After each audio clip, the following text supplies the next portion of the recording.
Hari Hara Rama Krishna Yadavaya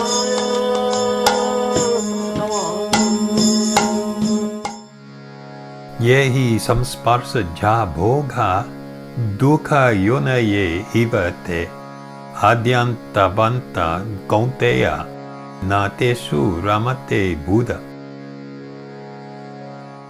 An intelligent person does not take part in the sources of misery which are due to contact with the material senses. O son of Kunti, such pleasures have a beginning and an end, and so the wise man does not delight in them. So I'll just draw your attention to the two words here, bhogaha, which means enjoyment, and dukkha, which means distress or can mean pain or suffering. And then the third word, yonayaha, which is from the root yoni, which means the source of, but it also means, for instance, the female genitive organ, which means where something is born.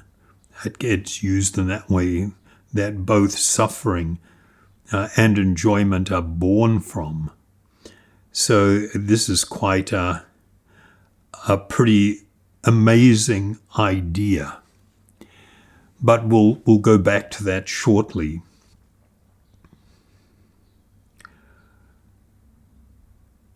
Every living being is driven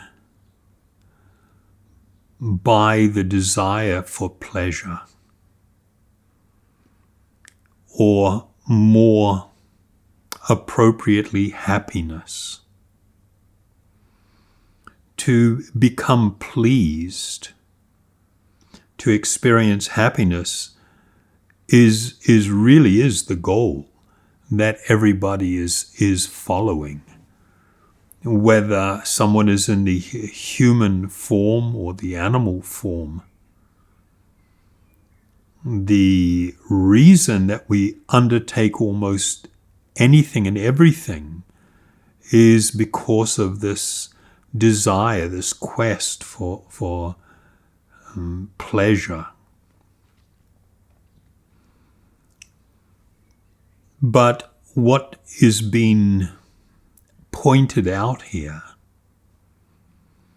is the type of pleasurable experience that one derives from stimulating or tickling, as it were, the senses.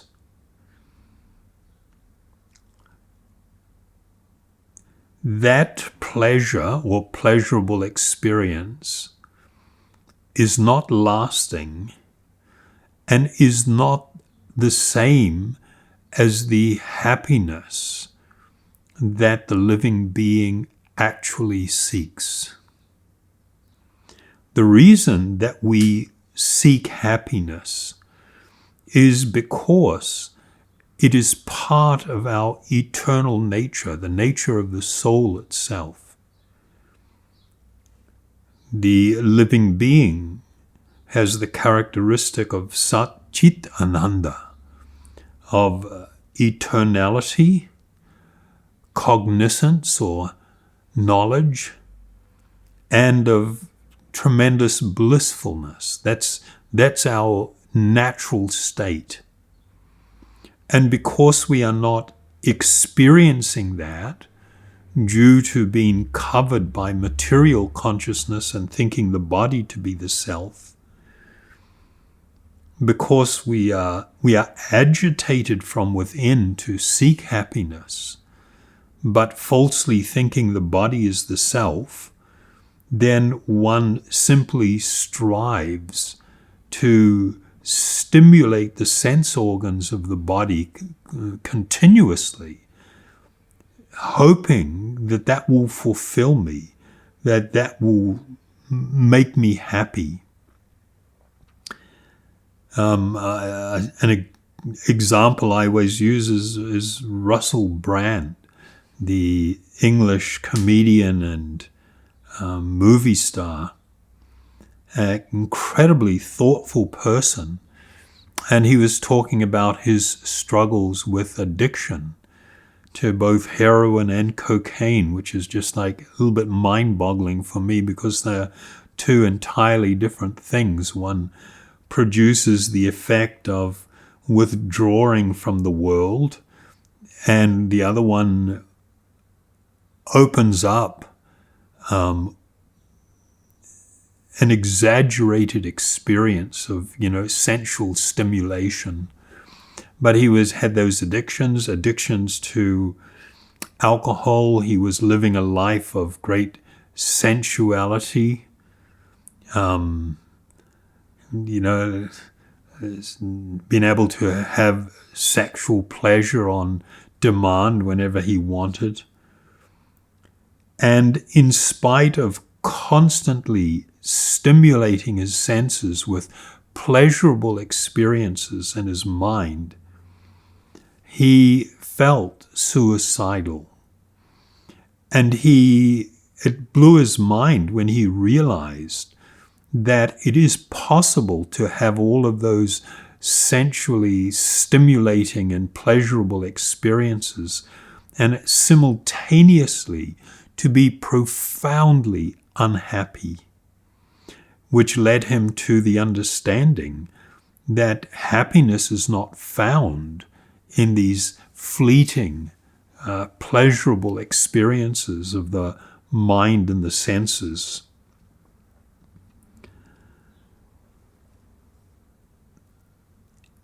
There are two, kind of consequences in this search for pleasure. If we go down the road of constant sense stimulation of the senses and the mind, it leads one to become increasingly degraded and increasingly selfish.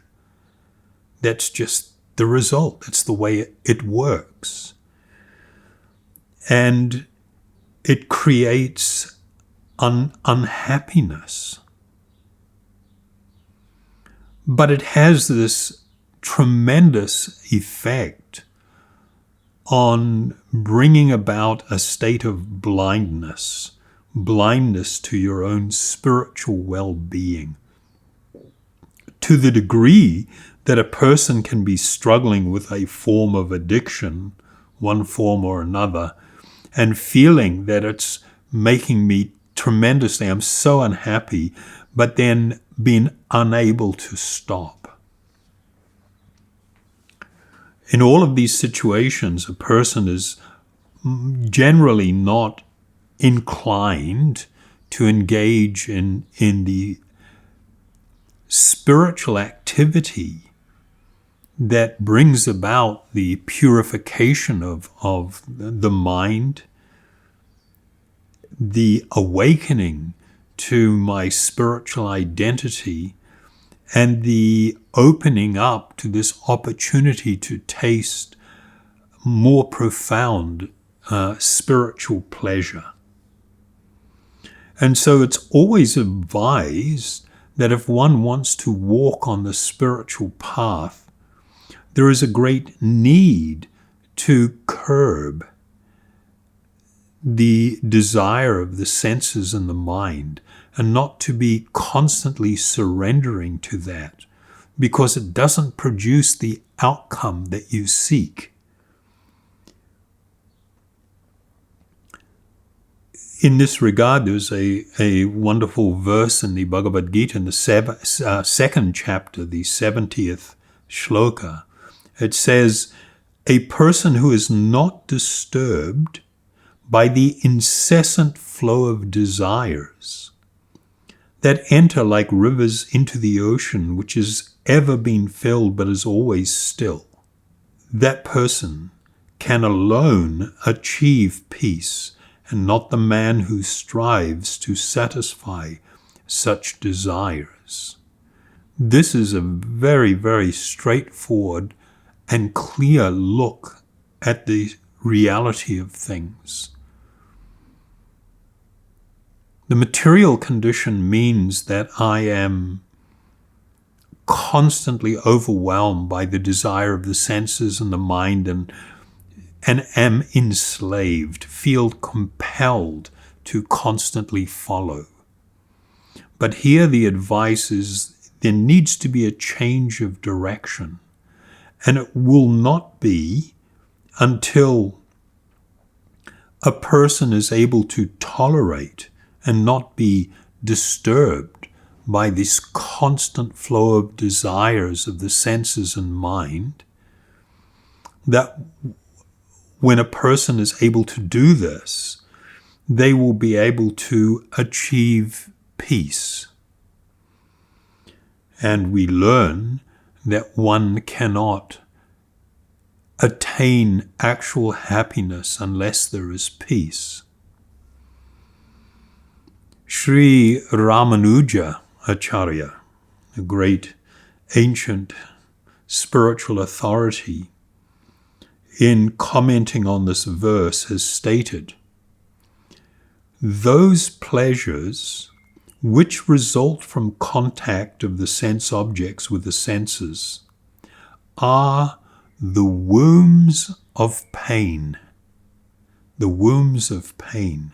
That is, have pain as their ultimate fruit.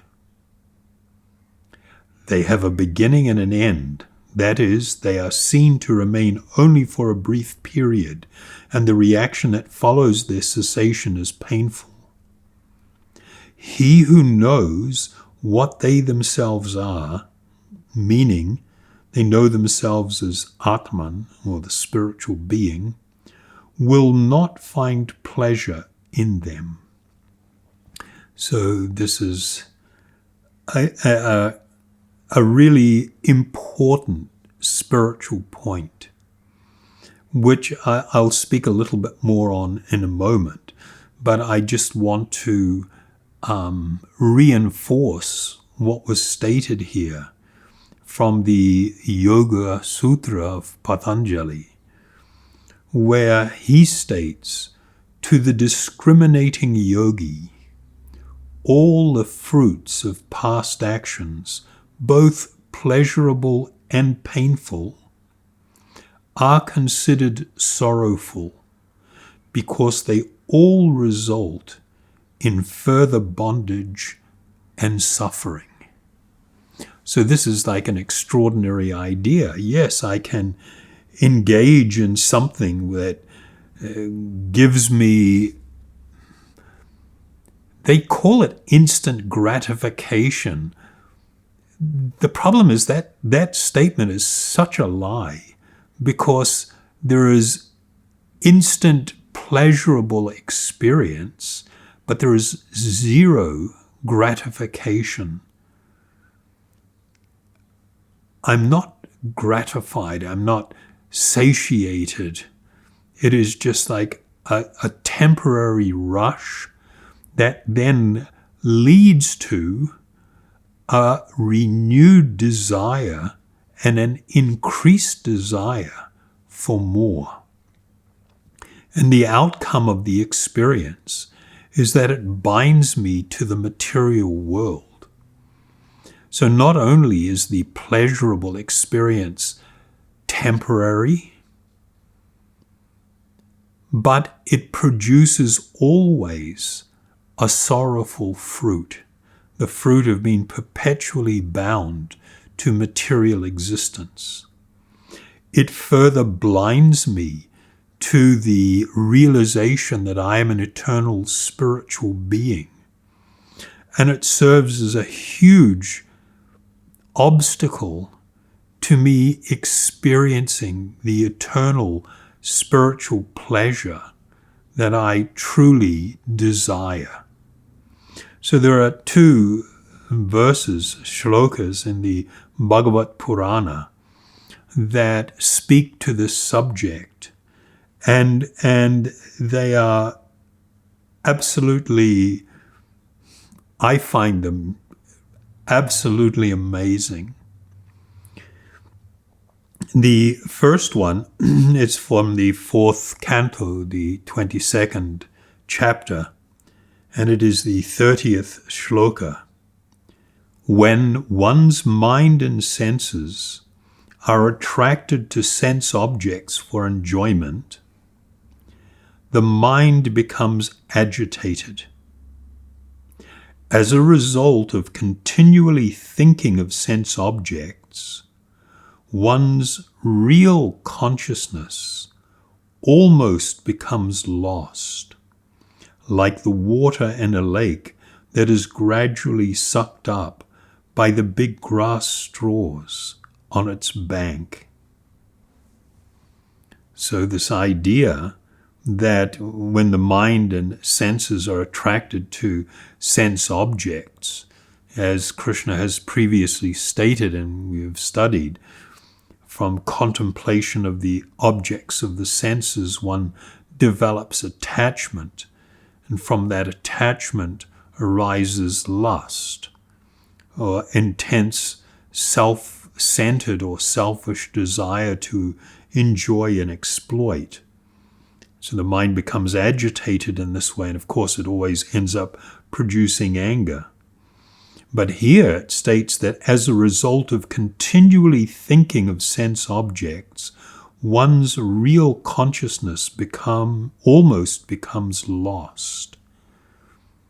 That the awareness that I am an eternal spiritual being is almost completely and entirely lost. And then in the next verse, when one deviates from his original consciousness, he loses the capacity to remember his previous position or recognize his present one. When remembrance is lost, all knowledge acquired is based on a false foundation. When this occurs, learned scholars say that the soul is lost.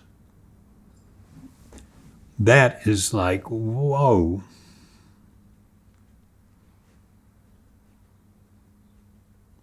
When one deviates from their original consciousness as being an eternal spiritual being, become absorbed in the bodily consciousness, one loses the capacity to remember their previous position, meaning their eternal spiritual position as they previously have existed.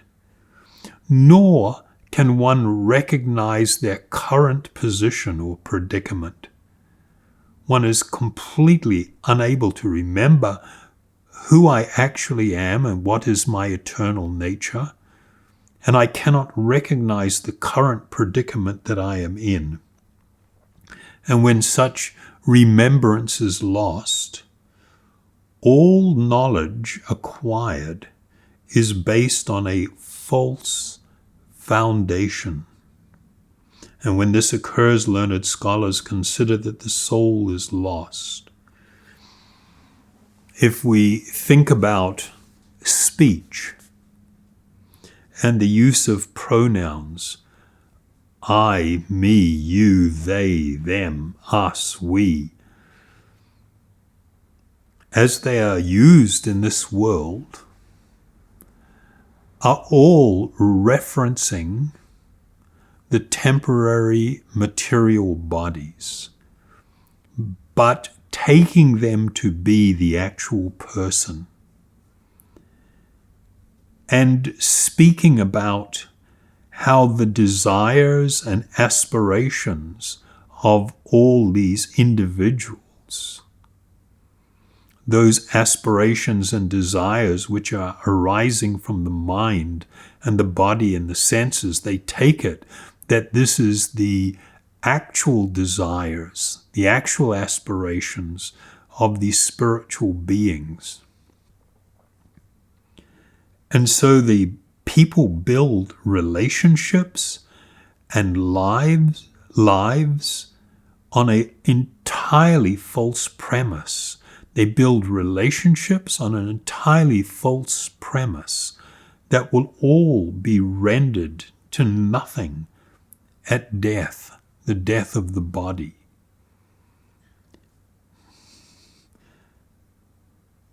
So reading this, it's kind of like, whoa, this is like a very big concern.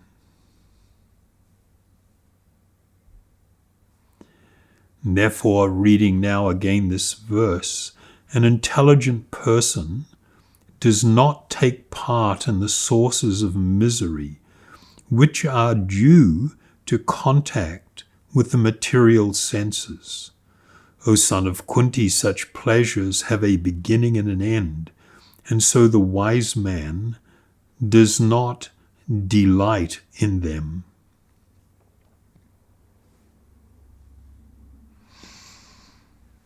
Do not think that the transcendentalist is adverse to actual pleasure. No, pleasure is the goal. Their interest is real pleasure. Their interest is eternal happiness. But you cannot, as one of our great spiritual masters, as he used to say, you cannot go east while walking west.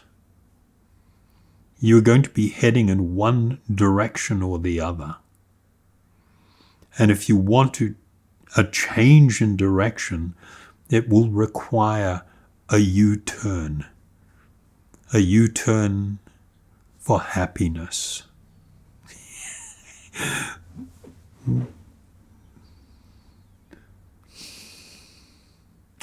Thank you very much.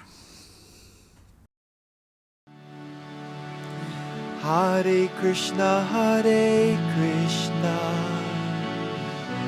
Krishna Krishna, Hare Hare, Hare Rama,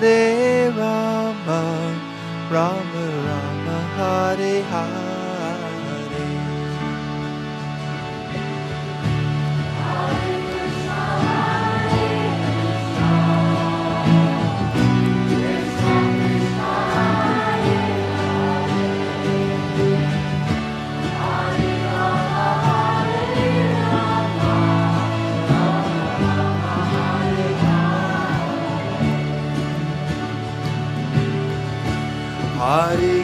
Hare Krishna, Krishna Krishna, Hare Hare, Hare Rama, Rama Rama, Hare Hare. Haribol.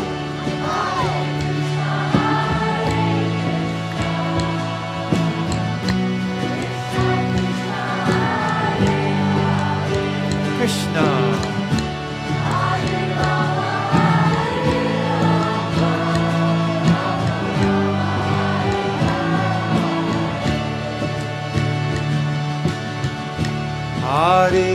Hare Krishna, Krishna Krishna, Hare Hare, Hare Rama, Rama Rama, Hare Hare.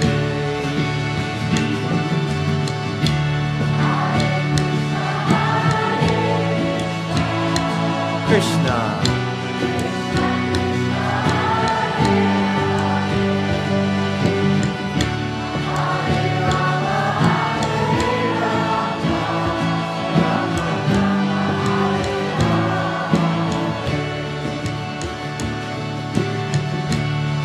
Hare Krishna, Krishna Krishna, Hare Hare, Hare Rama, Rama Hare Hare